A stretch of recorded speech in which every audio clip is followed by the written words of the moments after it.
Welcome in, everybody, to a brand new episode of Audionots, your pop culture palate cleanser. I am Eric Oldboy, online with the always amazing Mr. Ren, R-E-N. I want to remind everybody to tell your friends, family, and coworkers to listen. We are on all of the major streaming platforms, Spotify, Apple, all the ones no one else listens to. So we're there, we're loud, we're clear as day. So make sure to tell everybody. How are you today, Mr. Ren? Perfect. Today's a great day, man. Nice weather.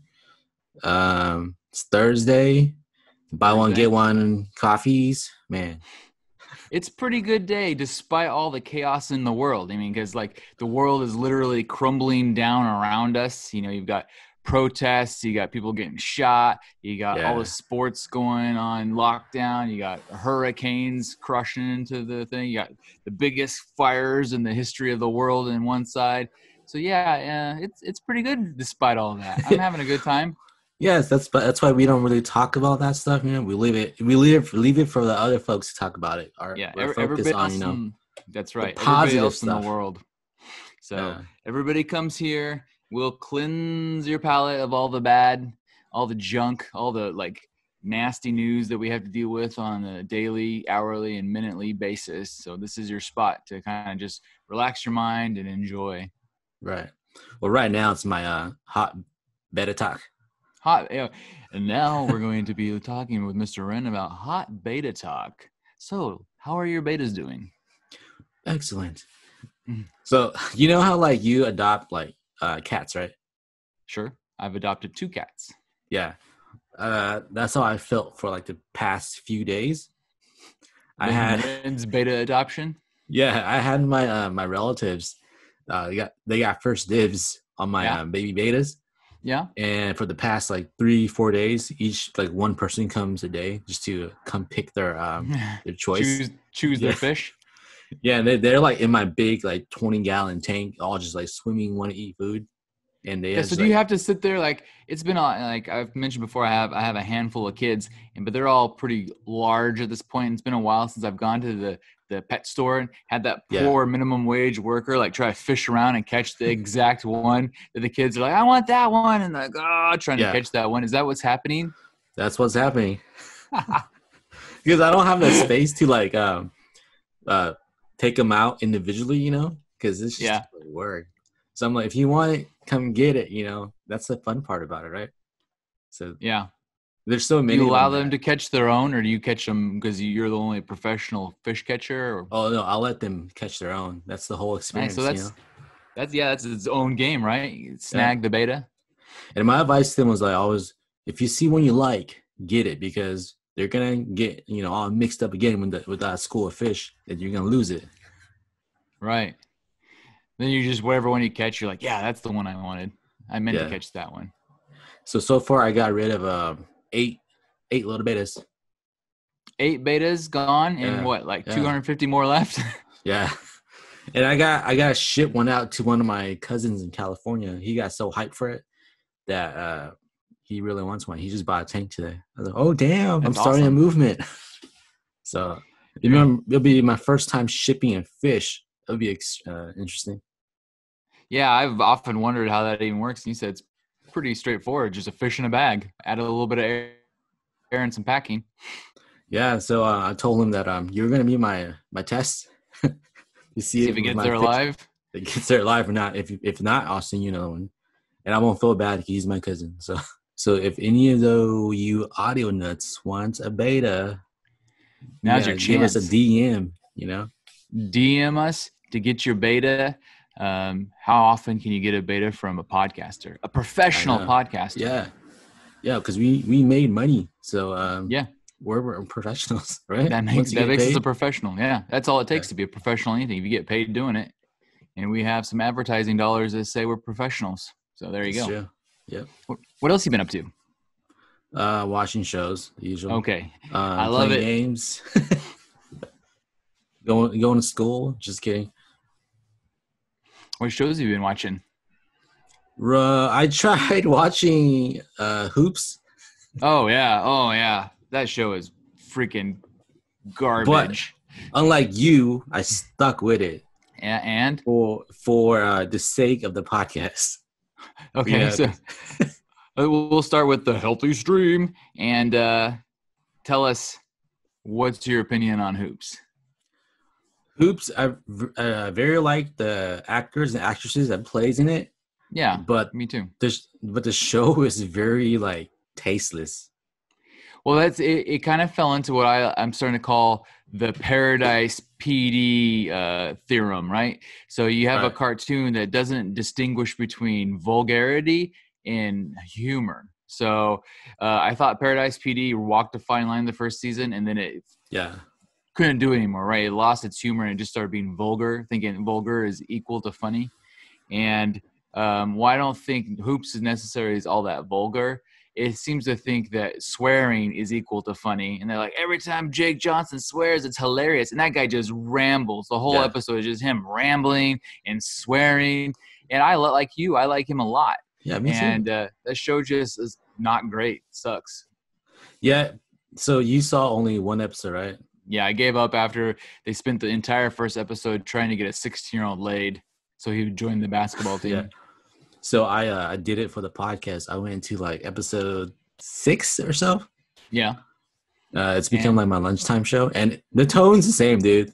It's Jake Johnson being angry, like swearing a lot of like male genitalia jokes.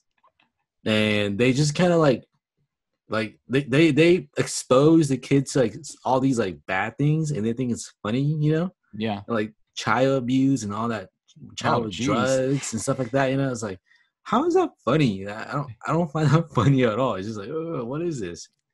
But that's then not like good. Like, you know, I like Ron Funches. I like everybody that's on there. Like Will Forte's on there. It's like, yeah, it's good comedians, good cast. Yeah, but yeah, it's just I don't know, dude. But your opinion's right on though.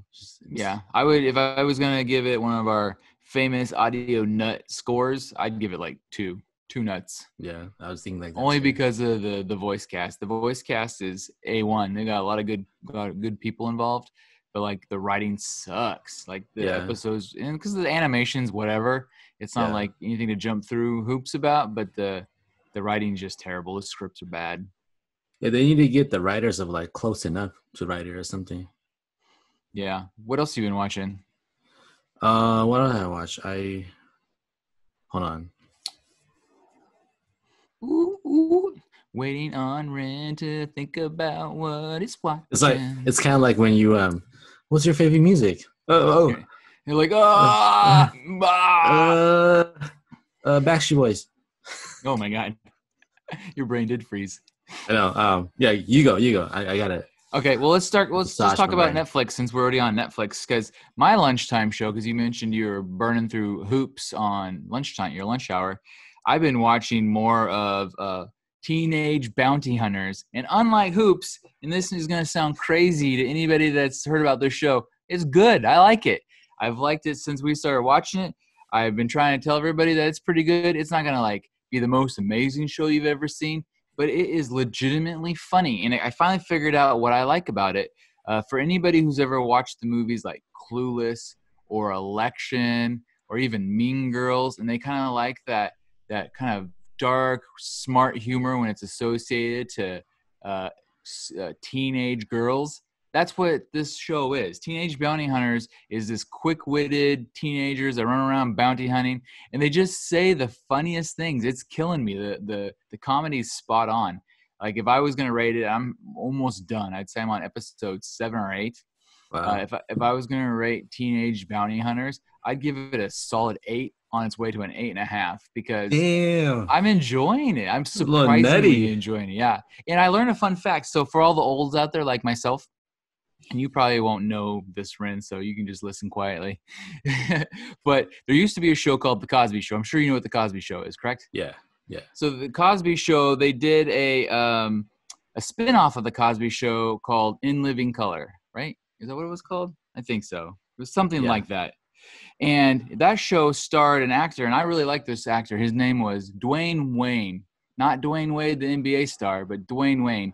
And Dwayne Wayne was famous because he was a side character on The Cosby Show first before moving on to this other show. And he was famous for wearing these kind of sunglasses that flipped up, and he'd always have them flipped up on his head. And he'd always wear them. So the regular glasses are on, the sunglass part is flipped up. And he was like this real skinny, kind of good looking kid.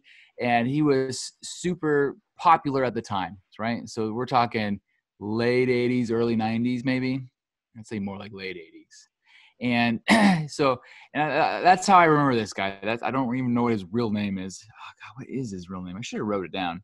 Dwayne Wayne? Yeah, the Dwayne Wayne actor. So I'll look it up. Yeah, look it up while I'm talking. Look up what Dwayne Wayne's real name is.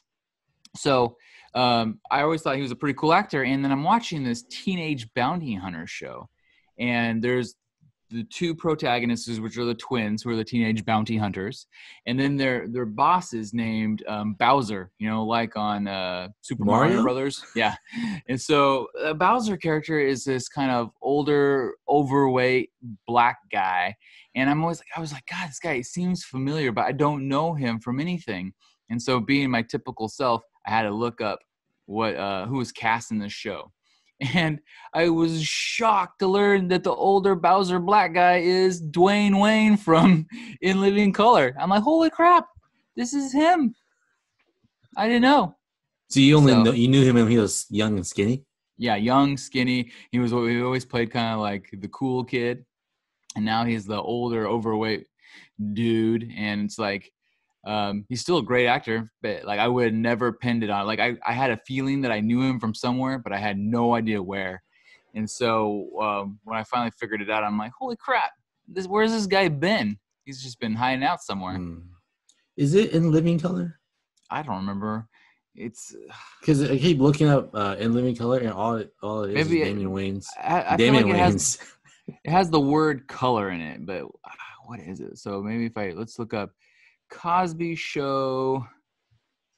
Dwayne Wayans spinoff. Okay, it was called. Let's see if my internet's working better now. Different World. It was called A Different World. I was so far off. So I'm glad we looked it up because I've been saying the wrong thing the whole time. So the spinoff was called A Different World, and the character's name was Dwayne Wayne, and Dwayne Wayne was played by Kadeem Hardison. Yeah. So Kadeem Hardison was fairly popular way back when, and it says here that I still almost said In Living Color. I don't know why I think they're the same. It says here that A Different World was made. What year? It ended in 1987 to 1993. So at least my guesstimate on the dates were pretty close. Damn. Never seen it. It was a pretty good show, and it was on for quite a while. And he was my favorite character on that show by far. So it's good to see him back and acting. I really like him on Teenage Bounty Hunters. And I learned another fun fact is the original script, the name of the show was called Teenage Slutty Bounty Hunters or Slutty Teenage Bounty Hunters, but they removed the word slut, which I'm glad because I think it would have given the wrong connotation. So while the girls are definitely horn dogs, which is funny in its own right, this show isn't vulgar. So the vulgarity that they do have is actually funny. And that's the difference, I think, between it and like a show like Hoops is it's really good. It's kind of like the sex education show, Yeah, totally. It's using that title to grab people's attention, but yep, it's very smart. Yeah, so I recommend Teenage Bounty Hunters on Netflix. The first full season is out now, and if you haven't watched it because you thought, what a dumb title, give it at least 3 episodes because I thought by episode 3 it really found its legs and was just kind of clicking on all cylinders. Okay, so by our next podcast, I'll watch 3 episodes for you. Perfect, and they're easy. They're only a half hour. So it takes no time. Well, no, I'm a liar. They're actually almost an hour long. But it takes no time to get through them. I think they're more like 48 minutes a piece. So it's a good show, though. I highly recommend it. But let's stay on Netflix because Netflix, as we've said 100 times before, always has the most content. So I've seen some original movies that they've been promoting. One is a documentary. One is a fictional movie. So I want to start with the documentary. Have you seen it all? Have you been advertised? Because I don't know if they advertise specific movies to you based on your watching, or what you've watched, your watch history, that kind of thing. but it's been advertising me the movie High Score, and it's a documentary about the Oh yeah, origination of video games. yeah. I got that too. It's always like the top for me. Yeah, me too. Yeah, Okay, so either we watch the same stuff or it's just kind of what they're really promoting. freaking But nerds. I find freaking nerds. So I finally got around and I watched the trailer for High Score literally today. And it looks pretty good. So it's a documentary, and they go back and they interview all the people that kind of developed and created the boom of the Sega, Nintendo, end of Atari age, where we really got into video games. And it looks pretty interesting. So I think I might watch it. Oh, was that? I saw somebody posted on Twitter where they're saying that it was a black dude that made the cartridges. He came up with the idea of the individual cartridges for games. So the person's like, he was like also black. So he's like, whoa, I didn't know that a black person invented this. Be all happy about it. I was like, well, that's Yeah. cool. Yeah. Yeah. I mean, I don't remember that part in the trailer because I kind of watched it, but yeah, I think it looks pretty good. So I'm definitely gonna watch it. I like a good documentary. I have another documentary I'm gonna talk about later when we move across the streaming board. But Nice. who doesn't like a good documentary? Ever since I've been watching Tiger King and McMillions and all those kind of things, these more like lighthearted documentaries I think are my speed. The deeper, darker, like documentaries about dead people are real heavy history stuff is less my speed. So this kind of falls right in my wheelhouse. Oh, speaking of Tiger King, you gotta tell them what news dropped for you this afternoon. Oh yeah, so they're officially making. Oh wait, the two pieces. So one piece of news is Carol freaking Baskins is gonna star in Dancing with the Stars. So she's gonna. I wonder if she'll like odds right now. What are the odds that she has a tiger costume or her dance partner has a tiger costume in one of the dances? Plus, Yeah, plus for sure. I would bet money that they will. So she's going to be on Dancing with the Stars, and the fictional version of Tiger King has been officially greenlit, and it's starring the woman whose name I can't recall from Saturday Night Live, was also one of the stars of the female Kate Ghostbusters. McKinnon. Oh, shiz. Is that right? Always. It Winner, came to winner. finally take the whole Winner, day. winner, tiger dinner. Yeah, Like you're right. no phones, Absolutely right. man. It was just right there somewhere. Yeah, he pulled it off the dome, straight off the dome. Yeah, so Kate McKinnon is going to play Carol Baskins in the Tiger King. And I'm not certain. I think that they're going to go ahead and make it a dramedy so that they tell the story as legitimately as they can, but they're going to own how hilarious it is. So, Wait, was it Nick? It was Nick Cage, right? Well, they said that they wanted Nick Cage, and I hope it is because that would be hilarious in itself to play the Tiger King. But I don't know if that's ever been confirmed or if that was a Oh, rumor. damn! It should be. It should be Nick Cage. Well, it could very well still be. I don't know. But yeah. Also on Netflix, there's a brand new movie coming out called Enola Holmes, and it stars the one and only Millie Bobby Brown, who, by the way, is no relation to just Bobby Brown. Who knew? Everybody knew. But Millie Bobby Brown, 11 herself from Stranger Things, stars as Sherlock Holmes' younger sister. That her mom who's played by Helen Bonham Carter, who is one of my favorite like actresses that does not get enough run. Everything she's in is hilarious. She's always good. Yeah, she's a Beatrix from Ooh, Harry Potter. are you getting arrested? Well, I don't know, man. Yeah, Beatrix from Harry Potter. She was also the fairy mother Yep. from Cinderella. And I don't know if she's still married to him, but she was married to what's his face that made Edward Scissorhands.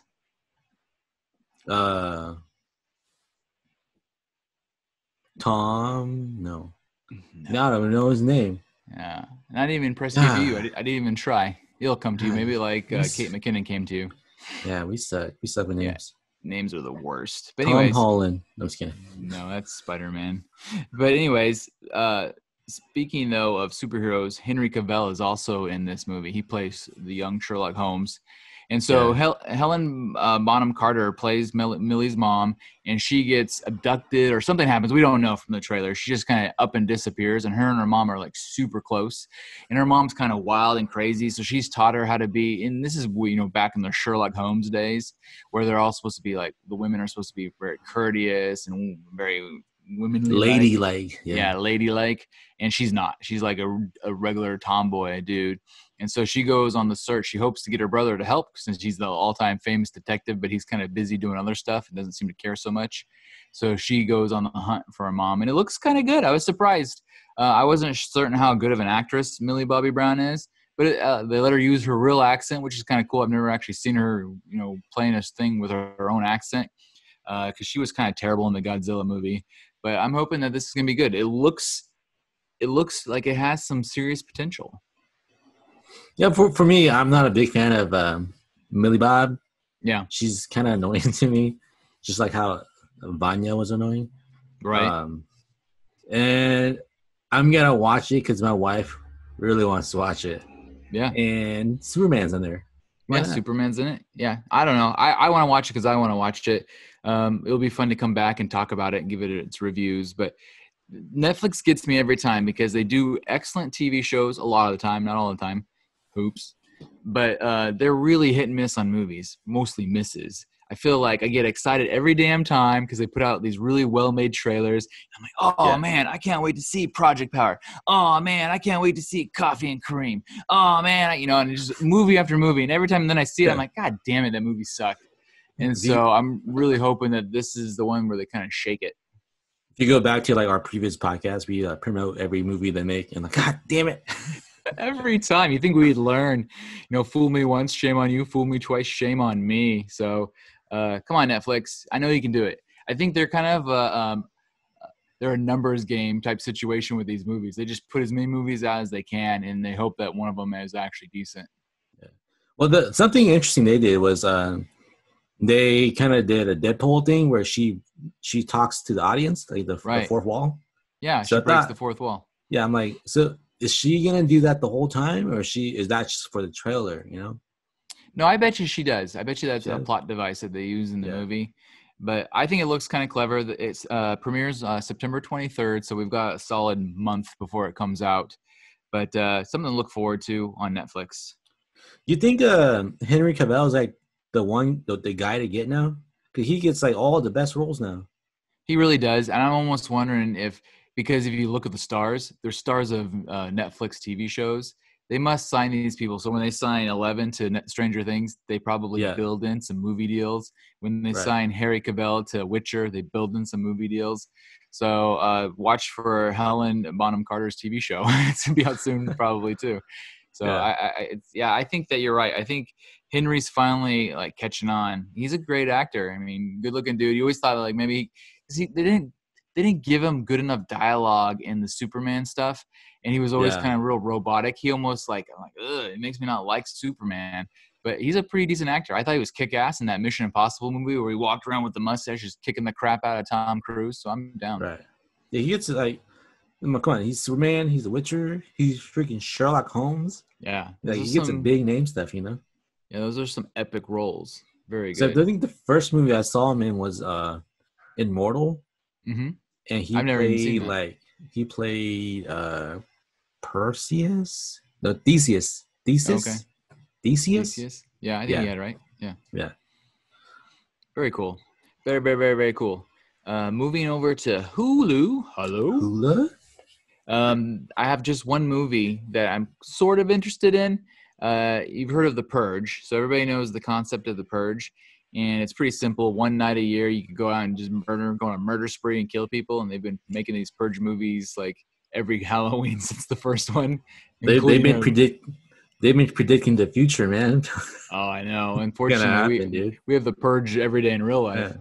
So the Purge concept is pretty simple. So Hulu's come up with a comedy version of this that they're calling The Binge. And it's the exact same concept. But instead of once a night where you go around and murder people, they live in a perfect America at this point in this movie where they've cleaned everything up, but they've made doing drugs and drinking alcohol illegal except for one night a year. And so the movie stars, what is Skylar something? The kid from Santa Clarita Diet. I'm trying to remember what his real name is. The nerdy kid. Yeah, the nerdy kid. I like that kid. Oh, I had it. It popped up for a second, then it went away. Skylar something. Hold on. My internet. Oh, I shouldn't even try it. He has a hard to pronounce last name. Skylar Gizzonato. I don't know. The kid from Santa Clarita Diet's the star. Yeah. And he's a senior in high school. And apparently when you're a senior in high school, you're old enough to take part in the binge. And so Vince Vaughn, the famous Vince Vaughn, plays the principal.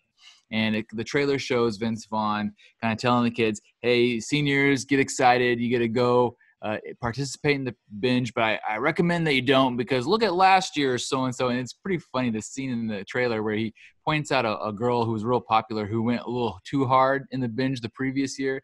And he goes, she partied so hard her boat blew up or something. He goes, I dare you to try to guess which one she is. And the camera pans across and there's this woman all wrapped in bandages. She's the one that looks like a mummy. So there's a lot of funny jokes. And so it stars the kid from Santa Clarita Diet, some other kid I've never recognized, and then the dude from The Package, that long-haired Indian-looking kid from The Package. Oh, the one that got his wieners chopped off? Got his dong lopped off in the movie The Package. Yeah. So he's in it too. So it looks like it's the three of them, and it's like this typical teenage buddy comedy where they're trying to go to a party and get with the girl, and they're all drinking though for the first time, and they're able to go ham with whatever they want as far as drinking and drugs. And the concept seems pretty silly, but I'm down. I'm down to give it a shot. Did you see the trailer? Yeah, it'd be funny if like the whole concept is like the whole movie is drinking one bottle, but it seems like they've been drinking like the whole time. But you know how they've been clean the whole time, so drinking one bottle equals like drinking 10 bottles. Yeah, well, they show it in one scene. They're like, they get shots, and they're like, our first sip of alcohol, and they're like, oh, and the lady's like, another round, and like, no, we're okay. And then at the very end of the trailer, I think they must finally make it to the party, and they're sitting at like a table with a bunch of goth-looking fools, and they're like, let's do more drugs. And they're like, I think I've done too many drugs. And she goes, that's what you sound like. So like the humor is pretty good. Hopefully they didn't show us all the best jokes, but if they didn't, I'm totally down for the binge. Well, to be honest, I've never seen any of the Purge movies. Oh, but I'll watch this one though. It looked pretty funny. And you can watch it now. So by the time everybody listens to this podcast, the binge will be on Hulu to stream. And for those of you who know and don't know, even if you have the cheap version of Hulu, the movies are commercial free. So enjoy. That's going to be hopefully a good one. I don't know. I'm hoping. Moving over to Amazon Prime, I just wanted to mention one more time, because it's my all-time favorite TV show, that The Boys is almost back. The boys are back again. Season 2, September 4th. I don't know. What's the timeline? Will we have seen any episodes by our next podcast, or will we have to wait one more? Wait one more. Oh, no. Yeah. So we have one more episode before we get to talk about The Boys, and that's all I'm going to talk about once it's done. You know why I have the best wife? Why is that? Because she binge watched The Boys just so she could watch it with me when I watch it. I was like, yeah, that is awesome. I think that what I'm going to do is I'm going to start playing it for my wife, because she's never seen it. Maybe we can time it out, because I think it's only 10 episodes. Yeah. Time it out so it ends right before the next one goes, and then I'll be fresh. My mind will be fresh with the stuff, and I'll be ready to go. Because as I've said about 100,000 times, this is one of my all-time favorite television shows, and I'm really hoping they don't lose any quality. Because I've heard from the reviewers who've seen it already that it's better than season 1. I'm like, yes, let's go. Yeah, because when my wife finished watching season 1, all I got from a text was OMG. It's such a good show. Such a good show. That explains everything. Yep. So if any of you audio nuts out there have not, for whatever reason, seen The Boys, you've been living under a rock, or you don't have Amazon Prime, get it. You got to watch it. It's fantastic. It's ultra violent, so don't let your 6-year-olds watch it, but your 16-year-olds are going to love the shit out of it for sure. So definitely watch The Boys. Season 2 is almost here. I got, as a designer of, all sorts of designs, video, photos, whatever, I really appreciate their trailers. Oh, they're so well done. They're so well done. Like, they even match the scenes to the music. Mm-hmm. It pops with the sounds. I don't know. It has everything. All the feels, all the hype behind it. Yeah. Man, I love it. Yeah, the creators and the producers of that show are top notch. And I think that just proves that it makes a difference if you have the right producers. Yeah. But maybe not always. And this leads me perfectly into what's going on over at HBO Max, because two of my favorite producers have teamed up, and I'm still not sold on the show they're making. Jordan Peele and J.J. Abrams are two of my faves, and they're making a show called Lovecraft Country. We talked about it a little bit a couple episodes ago, maybe last episode.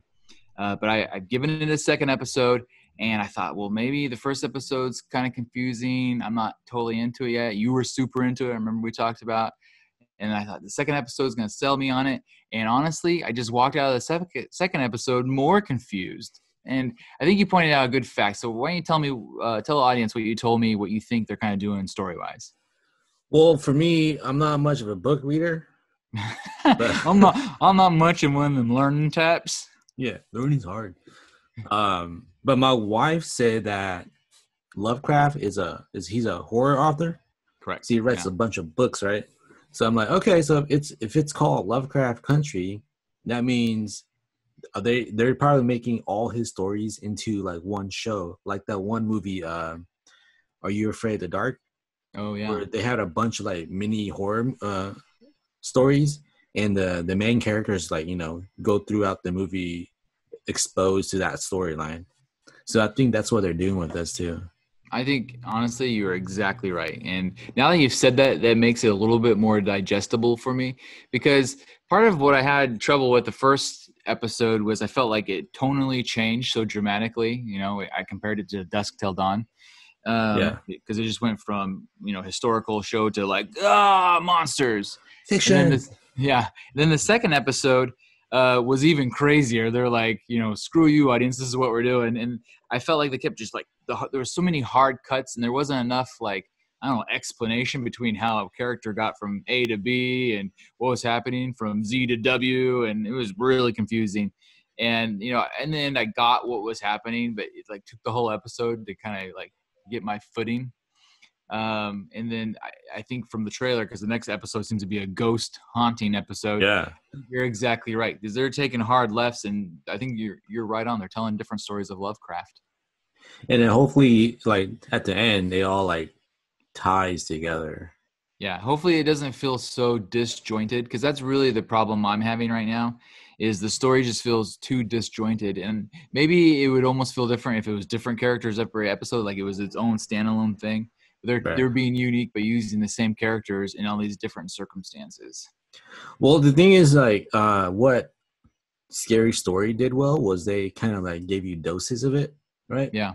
But this one, they kind of build you up with all that like monster vampire crap, and all of a sudden it's over, and there's so many plot holes. Like, ooh, you introduced us to this. What happened? Like, you got to tell us more. Like you said, there's so many hard cuts that they're leaving a lot out, and so I'm hoping that later on in the season they'll fill it in more. Or what if this is it? That's all we see. Like. Well, that's kind of what I'm curious about too, because you're like, wow, I'm interested in this side character and that side character. What's happening here in this plot line? And then they just like, forget that, we're on to the next thing. And so I'm curious if part of what they're doing is the continuity is strictly in kind of the 1950s black culture, and everything else is just like, look at this. We're supposed to like learn from it. And it's just, I don't know. I'm not sure how well it's being done, but I'm going to stick with it. Yeah. I'm still kind of confused though. Yeah, it's like they're teaching us a good history lesson, but I feel like the sci-fi stuff, it's too like just harsh. Like, here it is, take it, and we're gonna take it back. Like, what? It's almost like Jordan Peele sat down and said, I'm going to write this historical piece. And then J.J. Abrams sat down and said, I'm going to write a horror piece. And then they said, let's stick them together. Peanut butter and not jellyfish. Something gross. Yeah. Also over on HBO, I mentioned earlier that there was another documentary I was kind of intrigued by. And I'm actually intrigued by this one even more so than the video game one on Netflix. It's called Class Action Park. And I don't know if you've seen the trailer for this or not, but I don't think you need to for me to describe what's going on.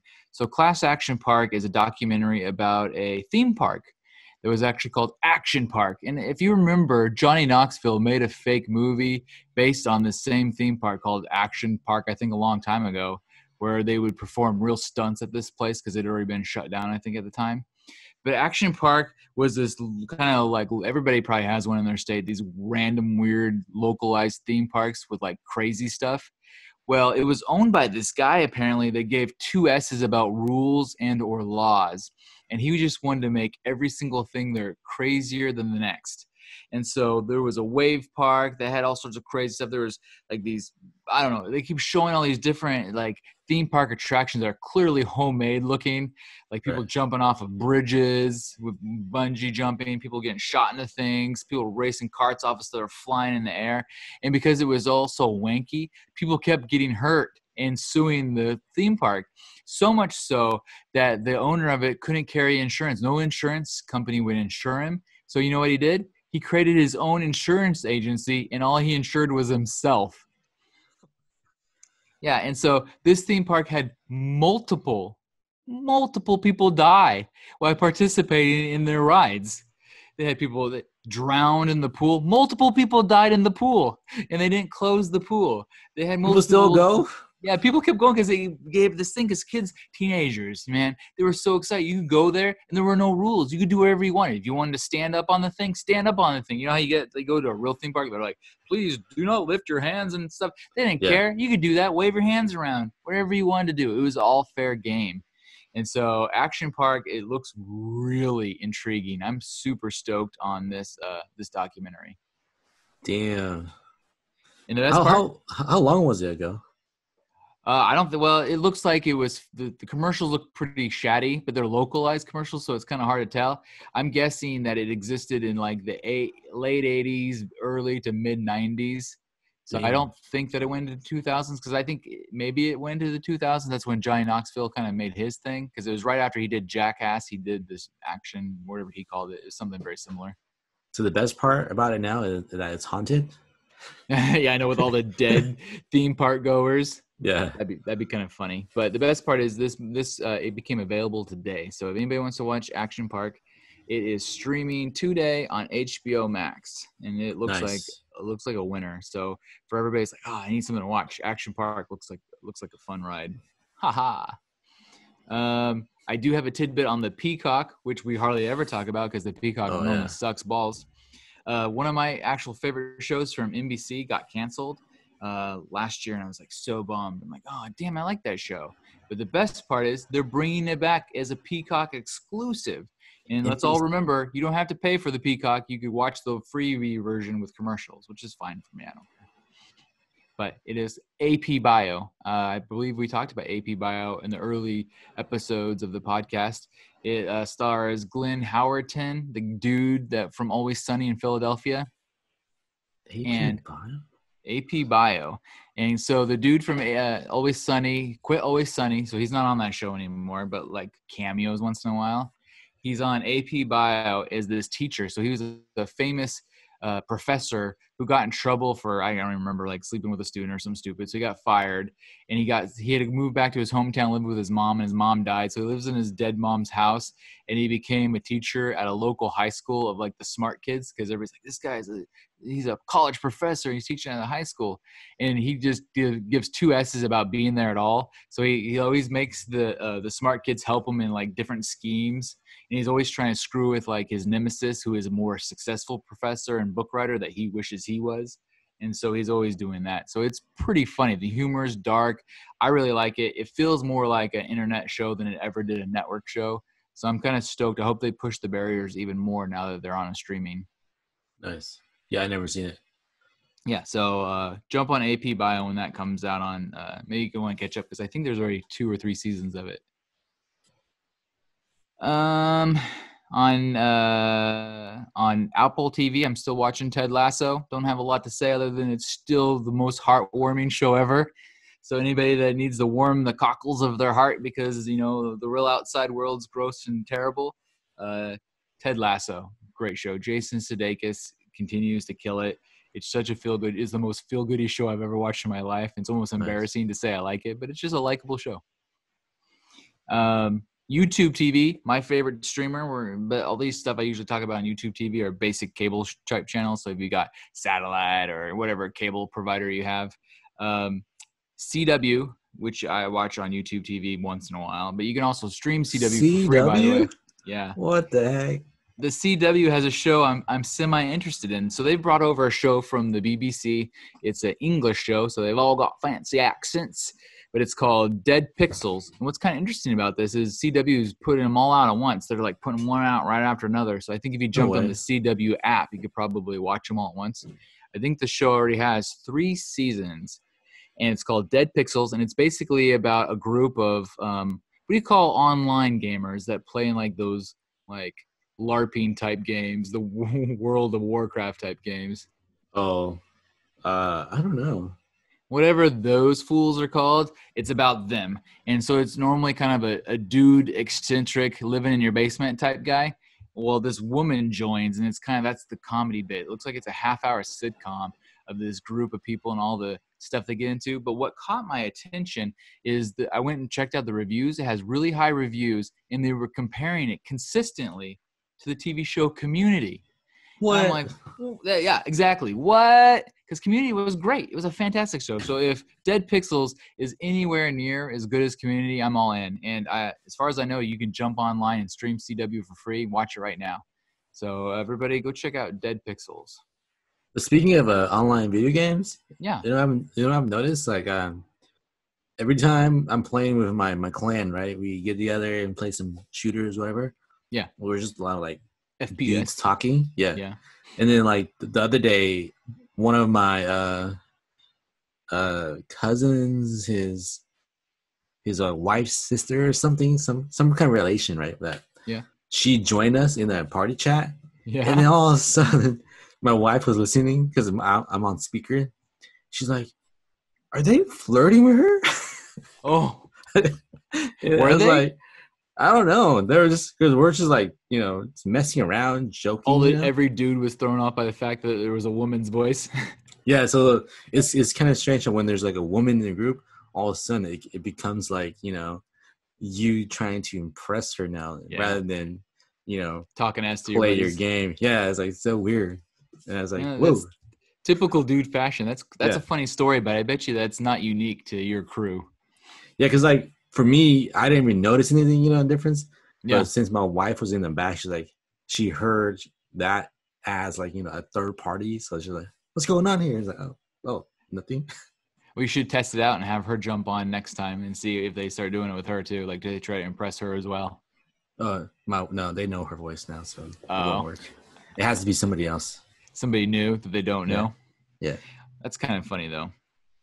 Also, I want to mention on YouTube TV and all your other cable streamers is MTV's VMAs. I didn't even know that it still existed, and they're still going to do them. So the VMAs happen this weekend. So by the time you listen to this podcast, it'll just be over, but you could watch them, I'm sure, on demand. I'm interested to see kind of how they do it. Like, is it all going to be via Zoom, or are they going to actually have people performing like on their own stages, like a million different places? I'm curious. Well, I've seen where people like do that and they call it live, but it's like pre-recorded. And they promote it as live, like Garth Brooks. Oh right, yeah. And I saw a promo for that too, and then they're like, is The Weeknd gonna win? Is Ariana Grande gonna win? Stuff like that. I'm like, I've never seen any of these music videos before. Well, number one, we're probably too old for the VMAs. But number two, where do you watch videos at? You had to like go on YouTube. So that's like the only place to watch the videos anymore. When I was a kid, MTV actually stood for music television. And now it's just, reality shows. So yeah, because I don't go out seeking, to watch those music videos. So yeah, honestly, I watch almost zero music videos. The last music video I watched was actually pretty current. I went and watched the WAP video by Cardi B and Megan Thee Stallion. Oh, yeah. So, because it was controversial. Everyone's like, oh, my God, I can't believe this. Some people were like, the right was mad that she was talking about her wet ass, what. And the left was like, I can't believe that they had a white girl and a black girl video. And, like, it's just like, oh, my gosh. So I had to see what all the fuss was about. And turns out, is stupid. I mean, it has good bass. I don't really like that song, but the bass is solid, and they're both good rappers. It's just, it is filthy. I think it did what it's supposed to do, right? Get viewers. Doesn't matter if you're left or right. You're still considered a view. Damn it. Yep. Mad viewers. Everybody was watching it. So I think this is a perfect time to take a quick break. When we jump back after the commercial, we're going to talk about some tasty trailers, which is going to be DC Fandom all over the board because they went crazy with that. And then I have a handful of news jacuzzis, Rick and Morty, some Powerpuff stuff, Stranger Things. How about that? I got a KFC thing, and then last but not least, vibrating shoes. What the hell do you do with those? We'll see on the flippity flip. Need affordable graphic design? VisualAntiDesign.com should be your first stop. High quality work at low prices. Perfect for every need from corporate to personal. Visit VisualAntiDesign.com now and request your free quote.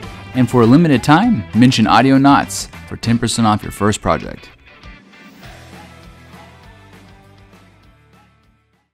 Okay, and we're back. I want to start off with some tasty trailers.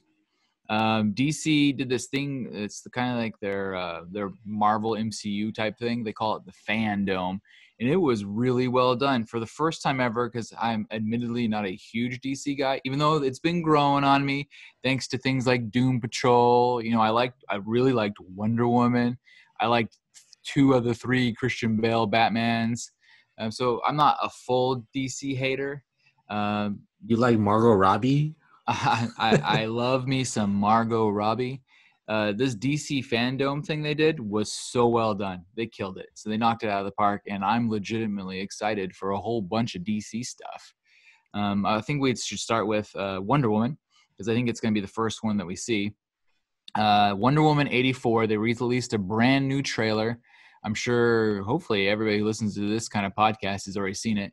But it looks pretty good. I mean, the main villain is another Saturday Night Live girl. Kristen Wiig plays something called the cougar, the panther. I don't know. I don't really see the cheetah.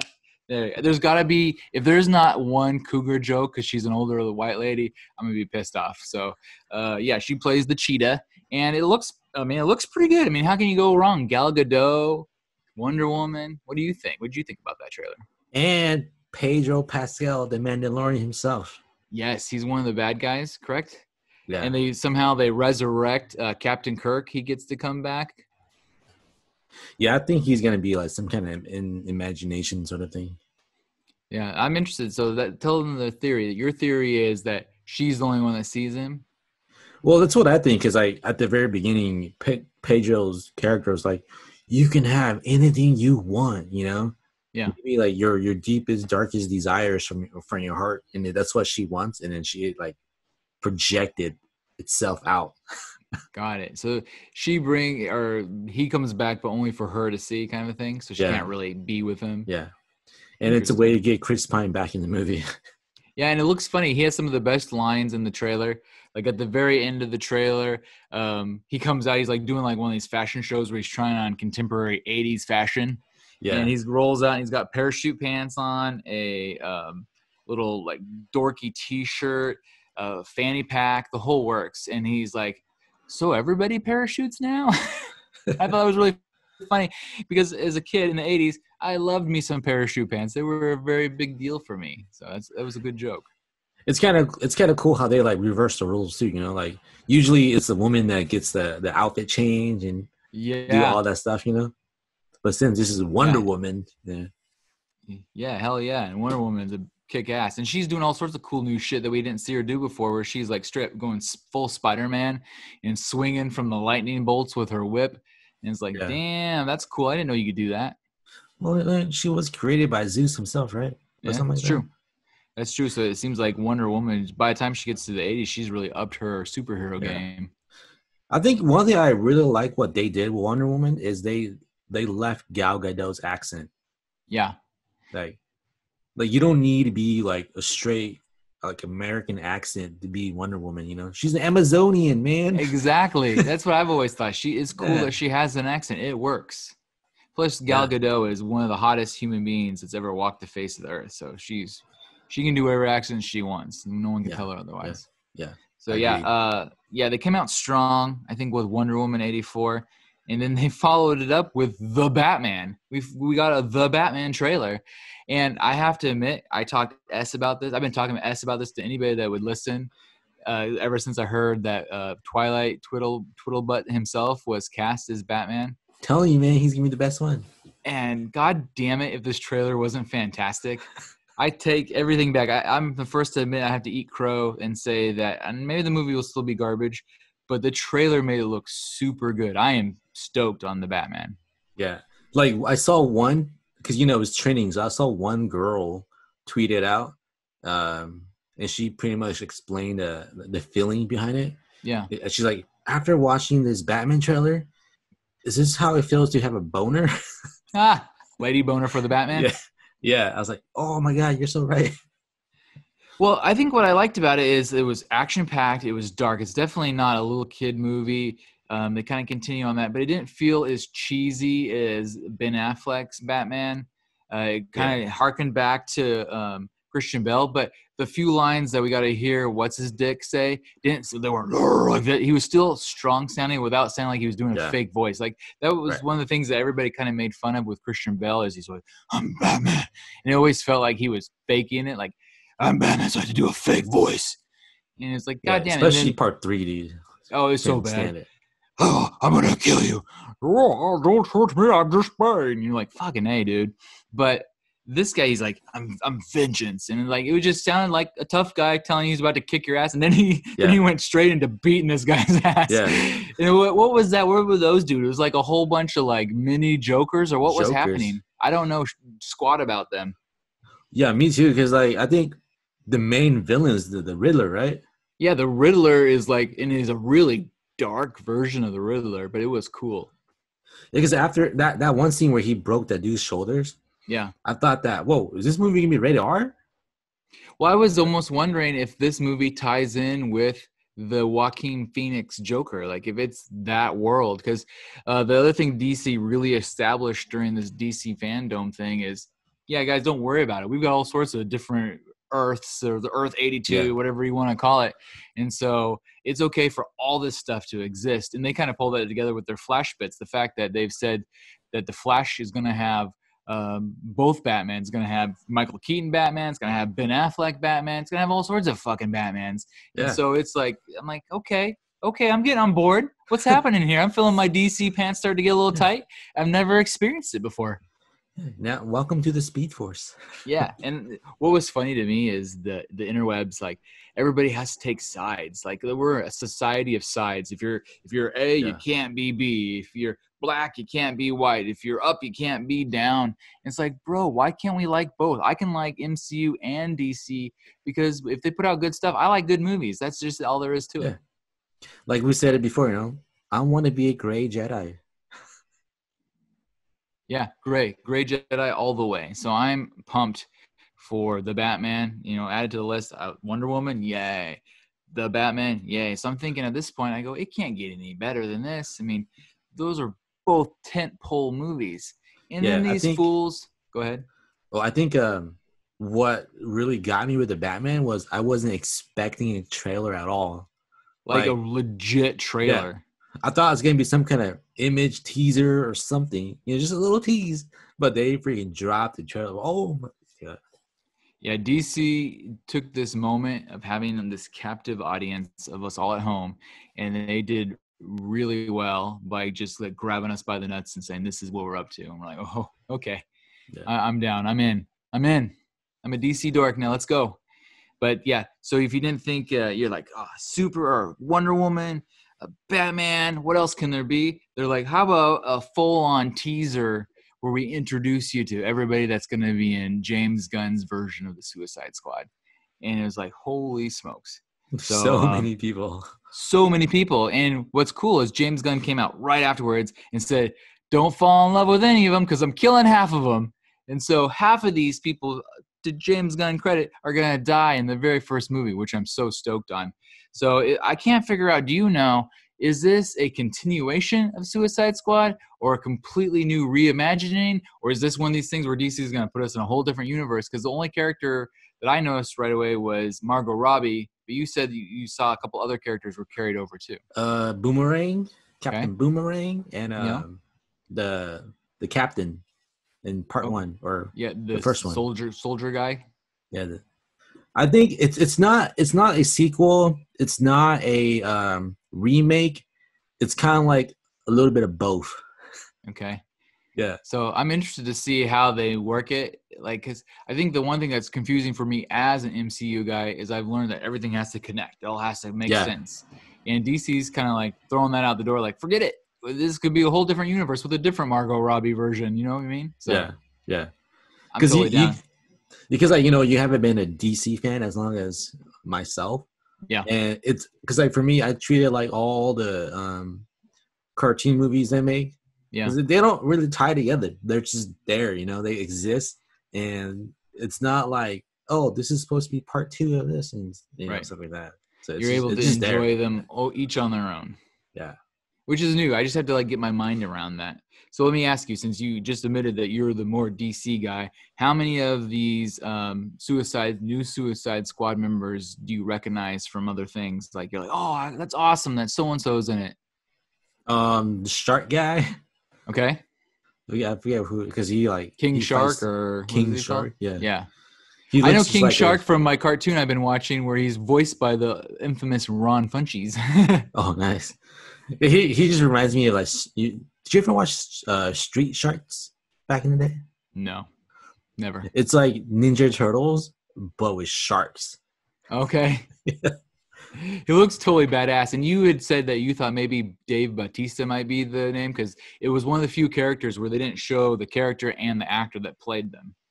Yeah, because you think that Dave Bautista would be a good one, right? And we've heard he's in the movie, so we know he's in Yeah, the movie. So he must. I think you're right. You heard it here first. Audionots, we're guaranteeing you that King Shark is Dave Bautista. yeah. And then Polka Dot Man. Like, what the Yeah, hell? you've heard of that though. uh, yeah, because they're always in like the cartoons and stuff like that, like Oh, minor okay. So you know it characters. from the Yeah, cartoons. yeah. Some of them I know only from the weird Lego Batman movie where they made all those weird Lego figures, and my kid wanted them. Oh, So yeah, we may yeah. very well own a Lego polka dot guy. Oh, dude. Speaking of Lego, this is like a whole different tangent. Yeah. Did you see that Star Wars was trending today? Yeah, because of Lego Star Wars. It looks good Yeah, too. That looks yeah. like some of the better, because usually Lego games don't have the best graphics, and the graphics on that look pretty hot. I was like, I want to see that movie. Yeah, I know. They probably will. They've been doing some of that sometimes. Yeah. But Yeah. A let's. lot I of want to get characters though. a lot of characters. I want to maybe go through them real quick. I actually pulled it up because it goes by so fast. Even though you're seeing them, like you're kind of at the end, you're like, I don't remember half of what I just saw. So the first one that they showed us was a character named Bloodsport. And Bloodsport is played by Idris Elba, which is awesome. Yeah. So now we should there needs to be a name for people that manage to be in both DC and Marvel, because he's also in the Thor movies. Yeah. So I Idris think is, I think originally they wanted him to play replace Will Smith's Deadshot. yeah. And then he's like, hell no, man, I want to be my own character.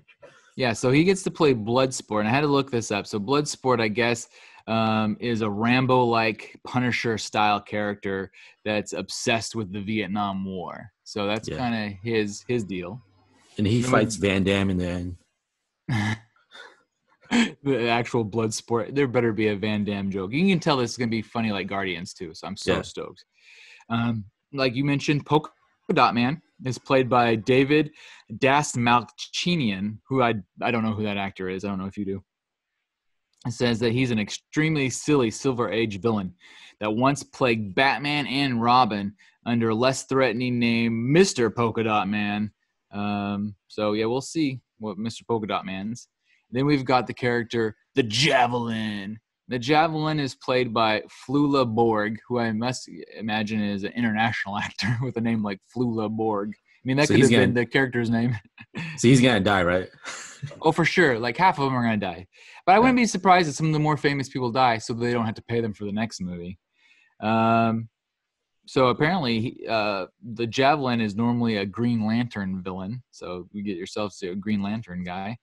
Then you've got the Blackguard, played by Pete Davidson, who's been getting a lot of play in movies lately. That kid's been on a roll. Yeah, good for him. Says here that this is funny. I just read this. So the Blackguards, you know how they have their superhero name, then they have their comic book normal name. The Blackguard's real name is Dick Hertz. No way. Yes, it says his name is Richard Hertz. Yes, he is in fact Dick Hertz. So Imagine Pete's like, I want that character. yeah, there's no way they don't make a Dick Hurts joke. He's gonna get kicked in the crotch and like, now who Dick Hurts? Yeah, so that's pretty amazing. Next, we have the Peacemaker, played by the one and only John Cena, who's amazing in small doses. And I would think that James Gunn understands that kind of acting with the Dave Bautistas of the world. So the Peacemaker has two distinctions other than setting him apart from the Suicide Squad. First, he's a hero in the comics and not a villain. And secondly, he's not even originally a DC character. The Peacemaker was first created on the pages of Charlton Comics. You think it's Charlton or Charlton? Along with the Blue Beetle, but they got bought out and he became a DC character later on. Kind of interesting. Next, we have Mongol, who's played by Mei Ling. How do you say her last name? It's just NG. Nig?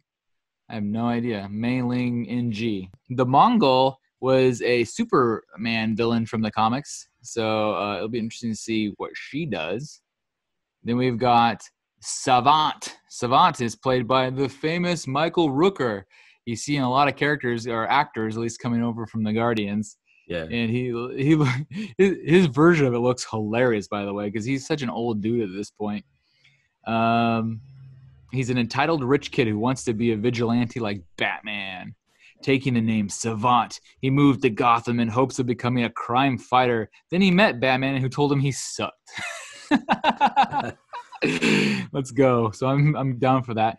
Then, of course, the Weasel, starring James Gunn's own brother, who the only acting gigs this guy gets is when his brother casts him in things, usually as a character no one can see. So it's Sean Gunn plays the Weasel, who is like a really methed out version of the raccoon guy from Guardians. What does it say about the Weasel? John Moreau was an unpopular and unlikable student at Stanford University. Everyone there, from the students to the teachers, referred to him as the Weasel. And as one does, he chose to take his revenge on all those who mocked him. This included Dr. Martin Steen, the man who was one half of the hero Firestorm. Monroe then decided to dress up like a weasel and murder people. Eventually, he even got super strength and deadly claws, but ended up in prison anyways. So that's hilarious that it's a costume and not like an actual... I thought he looked like a weasel. It looks like maybe it's the most cracked. Maybe he becomes a version of it there. And then, of course, as you mentioned, King Shark, who we think is going to be Dave Bautista. The Thinker, which is being played by Peter Capaldi. The Thinker is a silly villain. A.K.A. The Thinker, Clifford, blah, blah, blah. He was in The Flash, so he comes from the Flash comics. And he puts on his thinking cap to control energy. And then you got TDK. Now, it says here that TDK is not an actual character from DC, and this is being played by Nathan Fillion, but they think, and they're rumored, that they think TDK may stand for the Detachable Kid, which is a character from DC. And the Detachable Kid's powers where he could detach his own limbs and use them as weapons. They'll rip off his leg and start beating you with it. So that's pretty hilarious. And then last but not least is the Rat Catcher, but not the Rat Catcher 1, the Rat Catcher 2, who is played by Daniela Melchior. So the Rat Catcher comes from the Batman comics. So you're getting a whole like cornucopia of different DC villain types assembled in this version of the Suicide Squad. It's like James Gunn's like, give me the silliest villains. I want them all. Yeah. He's like, I want to make famous all the ones nobody else cares about. So that looks pretty great. It was funny. If you know how everybody keeps saying that the Flash is the one that gets to like show everybody off different, you know, what if this is the movie that like ties everybody together? Because you got villains from the Flash, Batman, Green Lantern, you know? Yeah. And this is how they're all going to come together. It's a really good point. I think that maybe it's both this whole Flashpoint thing and this are like doing the same thing. They're like bringing everything together, and DC's figured out how to tie everything together. Though for us poor Marvel folks that can't handle the disconnections, you know. Yeah, I love it. I love it. And last but not least, the DC Fandom. They called it a teaser, but I think it was a last minute thing. They teased Black Adam with really like simple, like almost still animation, and just like Yeah. The Rock talking, "I'm the Black Adam, seeking my vengeance," that kind of thing. And Yeah. so it's hard to get too excited for that yet, other than the fact that The Rock was built to be a superhero antagonist. I don't even know what the Black Adam is. I don't think he's a good guy, but he's not quite a bad guy. Yeah. But that's a Shazam thing, right? So he should be hopefully either introduced in Shazam 2 or at least get to knock Shazam around a little bit. Yeah, I think he's like basically the bad version of Shazam. Yeah. And then like he fights Superman and stuff like that. So does Black Adam also turn into a little kid when he's not being Black Adam-y? No, he's just that. Just Black Adam. Yeah, I think. Yeah, cool. So that's DC Fandom and all of my tasty trailers. But man, damn, if they didn't kill it. That was such a good job on them. I really liked it. Yeah, if they had like some kind of video footage of Black Adam, then I would have been hyped for it. But like you said, they were just images and stills. Yeah, it wasn't even an animated stuff. It was literally like stills that they were kind of zooming in on and make it move a little bit, like almost like a PowerPoint that you and I would make. Yeah, and then they're not even like close to being done. There's nothing shot or anything, you know. Yeah. And then since The Rock's so buff, they just Photoshop a suit on him and it looks legit. Yeah. Well, they wanted to get people thinking about it, I think, is what they were attempting to do. So, yeah, that wraps up the tasty trailers. Next, I want everybody to get ready to dip their toes into the news jacuzzi. My first story in the news jacuzzi is about Rick and Morty. The creator of Rick and Morty, Dan Harmon, caught a lot of flack recently for something he actually caught flack for before. And normally I'm not a big fan of like cancel culture and getting rid of people, especially someone who I've always kind of thought was super cool like Dan Harmon. But damn it, if he doesn't kind of deserve it. I know. Damn it, Dan. So Dan Harmon has created amazing things from Community to Rick and Morty to other things. But before he kind of caught on, he was all about pushing the envelope. And he would do things that were pretty like risque. I mean, even by those days, I think. And so for the second time, an early video of something he made is like a joke. It was supposed to be a joke television show that was going to end up on Showtime. And it was actually making fun of the TV show Dexter. And then he plays, instead of Dexter, you know, was a serial killer. So he plays like almost like a serial rapist and a child molester. And so in this little teaser trailer, Dan Harmon actually plays the main character. And he's like convincing this guy to take these pills because he's like his therapist. And then once the guy takes he ends up roofing them. And once the guy takes the pills, he sneaks into his house and has sex with his baby, which is like, I don't understand. That's funny at all. Like even then, like it grossed me out so much. And literally you can hear that like in the film itself, you can see him walking up to like, it's clearly a doll, but there's a baby laying in like a crib crying, and he pulls down his pants and you can see his bare ass and he's like, oh, you hear the baby crying. It's like, it's not funny in the slightest. And like I was normally when I see people like, oh, screw this guy, cancel Rick and Morty, I say, don't cancel Rick and Morty, but I hate to say it, and I'm not a cancel culture guy, but I think you need to fire Dan Harmon from Rick and Morty because that left such a bad taste in my mouth. It wasn't funny in the slightest. And I get pushing the limits, but sometimes it's just like such poor taste. Yeah, it's just too much. It's too far. So yeah, I'm anti Dan Harmon now, which is a big surprise because anybody who's listened to the show knows I loved me some Dan Harmon. But that's just to go to show people that just because you like someone, if they do something gross, it's okay to be against them, you know, because there's a lot of people out there these days that stand up for people even though they disagree with what they do. It's okay to change your mind. So I've changed my mind on Dan Harmon, and he can suck a fat one. I'm not interested in him anymore, and I'd be perfectly okay if Justin Roiland got to take full control of Rick and Morty. Yeah, because he proves that he could do fine because, you know, Solar Opposites was pretty good. Yeah, Solar Opposites was really good. It's not quite as dark and demented as Rick and Morty, but I think now that they know the tone of Rick and Morty, they could probably hire the right writers. So yeah, Dan Harmon, I think, sorry guy, but that's terrible. My next, thank you. My next story is a little happier, much happier, in fact. But it also, we're going to take cartoons and we're going to bring them to life. Who doesn't like a real remake, a live-action remake of a cartoon? So, how excited are you on a scale of 1 to 10 for a live-action Powerpuff Girls? So excited. So excited.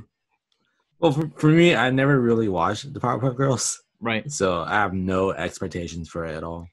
I used to watch it with my daughters. They like the Powerpuff Girls, and so I'm curious to see who they cast. I think they should I don't know, Margot Robbie, Gal Gadot, take like superheroes we already know and make them Powerpuff Girls. I think that'd be funny, but they'll probably do more like comedians. It's gonna, like I said, it's gonna be Anna Kendrick, Okay, like it. and then for the red one, and then it's gonna be Rebel Wilson for Oh, the blue okay, I one, like it. and then who's like a tough one for the green one? I don't know. Maybe. Do you ever watch the show Blessed Mess or something? This Mess is Blessed. There's this female comedian on that show that plays tough as nails. She's also the voice of um, on the Harley Quinn show of the what's the lady that has all the powers that can control like plants? Poison Ivy. Yes, she does the voice of Poison Ivy. I can't remember Oh, her real name, but she's a good actress. I originally saw her on Children's Hospital, and now she's on the Blessed Mess show, and she's the voice of Poison Ivy. I can't remember her name, but she would be a really good, the green one, whatever the green one's name is. All I can remember is because you said this takes place like when they're grown up, right? yeah, they're adults now. Yeah. Yeah. I think that's part of the joke. I think it's supposed to be kind of funny that they were almost like used as kids to do the superhero stuff, and now they're adult superheroes, or maybe not. I don't know. It's like when I heard about it, it reminded me of like the Umbrella Academy, Yeah. how the dad used them as superheroes, and when now they're like adults, they're like, I don't want to do that anymore. Yeah, no, I'm kind of interested in it. So we'll keep tabs on this for the audio nuts out there. And as we start to hear like casting rumors and things like that, I think we'll go back to it because Powerpuff Girls was very popular, very Yeah. popular. And so I'm interested to see what they do and what tone they take. Do they take a serious like fun action hero, or do they like make fun of it a little bit? Which I hope is kind of the way they go, James Gunn style. Or maybe go like the boy style. Oh, make I don't know that you can go ultra F the violent. soups, man. Hate the soups. That would be a hot take, but I feel like they can't quite go that direction because of the fan base. Yeah, it's a kid cartoon, damn it. It is a kid cartoon. My next story has to deal with Stranger Things, and who doesn't like Stranger Things? And what's going to get you is this has nothing to do with the TV show. So we all know that during these amazing COVID times, there's very little to do event-wise. Some of the few things you can do is you can hang out at home. You can hang out inside your car. You can hang out all by yourself in the middle of a field, things like that. Those are things you can do during COVID times. So the Stranger Things people said, well, we want to have some fun because Stranger Things has been really popular lately or recent years. They did the Hollywood Halloween nights thing that they do at Universal Studios. They had a lot of Stranger Things stuff. And so they're going to keep doing something like that for this Halloween. But what they've done is they've made a Stranger Things drive-through event. And they're going to be debuting it in Los Angeles. And they've taken up, I guess, several blocks of Los Angeles that they're going to close down for this event. And you pull in with your car, and they've revamped this entire area to look like it's the 80s. And as you drive through, they say the experience takes a full hour to drive through it, and there's actors and people happening. They run up, and so there's no exposure. You can leave your windows rolled up. They say you can hear everything just fine. You don't have to unroll your windows. They run up, and you can communicate with them, and you get to be partially involved with the story, and you kind of cook along this maze for over an hour, and you have to stop in certain parts and like they full on like act things out. And it's supposed to have like really cool like real effects that are happening. And I know for a fact, having seen some of the Stranger Things stuff at Universal Studios, the effects they do are cool. Remember when we went in there, the upside down thing was legit like you were in the upside down. I still don't know how the hell they did it. Yeah, all those little things are flying around. You're like, what the hell? Yeah, it was incredible. So I'm pretty excited about this because they said if it's successful that they're going to repeat it in a bunch of major cities. So I'm really hoping that people will go out and they give it a shot. It's only $59 per car. So shove the people in there and go at it, because that's a pretty cheap. That's like going to a movie with your family. No Portland, hot takes. Let's go. Oh, you just sit there quietly, no hot takes. You're like, okay. Yeah, next. No, I'm hoping that like, are there gonna be liabilities and stuff like that? Like, is there gonna be like intermission? It's an hour long ride. What if I need to go pee or like? Yeah, well, maybe they tell you ahead of time. Maybe they have a couple outs. Like, so say something happens, you're driving along, and all of a sudden your kid has to pee. They probably have some turnoffs where you could take off out of the thing. But I think Right. it's not that much different than, I don't know if you've ever done any of these like nighttime during Christmas. They have these tracks will set up Christmas parades, and you can drive through and see all the Christmas decorations. Oh And you're yeah. stuck on that track. There's no way to get off, and it takes well over an hour. Because I did that one time as a teen, and I had to pee real bad, and that happened to me, and I just had to hold it. Damn. So bring a bottle. Yeah, bring a couple Gatorade bottles. So Yeah. yeah, that sounds pretty cool. I'm down for the Stranger Things drive-through event, which is going to be this Halloween in Los Angeles. My next story is, I saw this was kind of interesting as a marketing guy, and I think you'll like this. KFC has put out some brand new ads, and they're brand new. Um, as some of you may or may not know, their slogan was always "finger licking good," and so they've realized that in today's day and age, you really shouldn't be shoving your fingers in your mouth. You don't want to catch the COVID along with your 7 secret spices. So finger licking good is no longer a thing. So they got this ad. It's really pretty clever. They have a couple different ones. They have some that are more funny on the humorous side about how you shouldn't shove your hand in your mouth. And then they have some are like more like that Budweiser style, make you feel the feels, Oh where yeah. they show like clips of old ads starting from like the 50s and 60s, the real old stuff, and they move through and they show and every time though the guy says finger licking good, it goes finger and they don't let him finish it. And then they even show up like on their signs where it used to say finger lick, they got to like all blur it out so you All can't right. see the Like finger licking censor it. good part. Yeah. Yeah, and they're like, we want you to make sure that you enjoy KFC, just not the way we've been telling you to. That kind of thing. I thought it was just Right. really cute and clever, because anybody who knows that they've taken their own slogan and managed to repurpose it, because people, it's almost like Eminem in 8 Mile, where he knows the other guy's gonna rip on him, so he rips on himself first. That's Right. what Right. they've done. That's what they've done here. Nice. I Yeah, dig I it. thought it was very clever. And then my final story to end the episode is about vibrating shoes. So you're probably saying to yourself, what the hell do you do with vibrating shoes? And I actually didn't go looking for this story. It was advertised. So I Wow. got an email from this company that does virtual concerts. And they said, hey, we're doing this virtual concert series. It's going to be super exciting. It's completely free. All you have to do to participate is buy these shoes. I'm like, what the hell does shoes have to do with the concert? Yeah. And so their whole thing is, these shoes they're pretty cool. They have Bluetooth built into them. They don't look that great. I mean, they look like sneakers, like cheap sneakers. But they have Bluetooth built into them. And when you put your headphones on, it picks up the bass.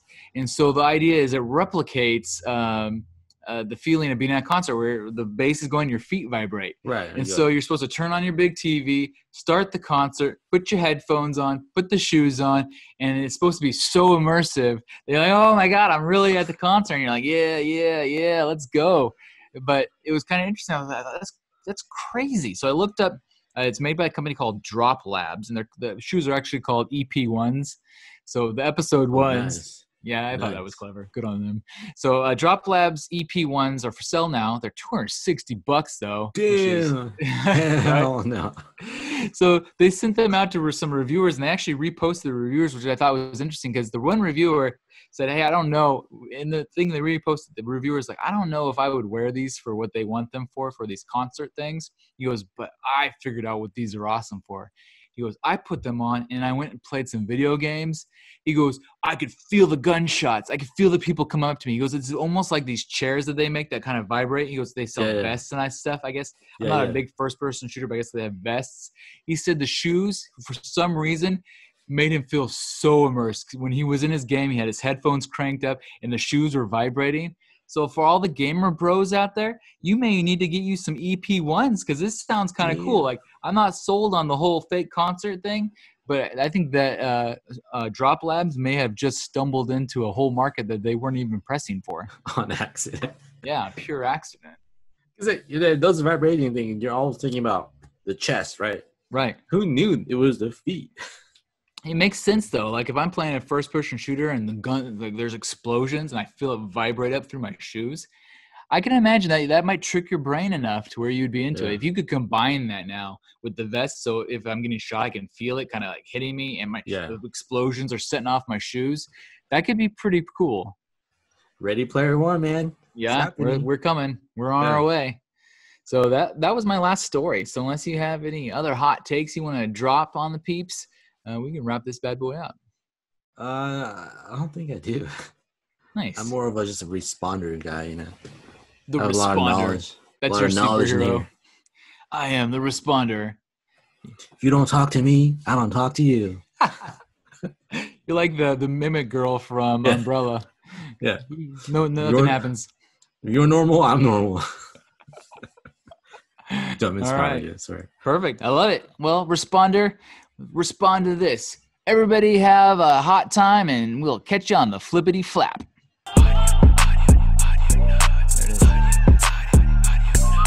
Show me what you got.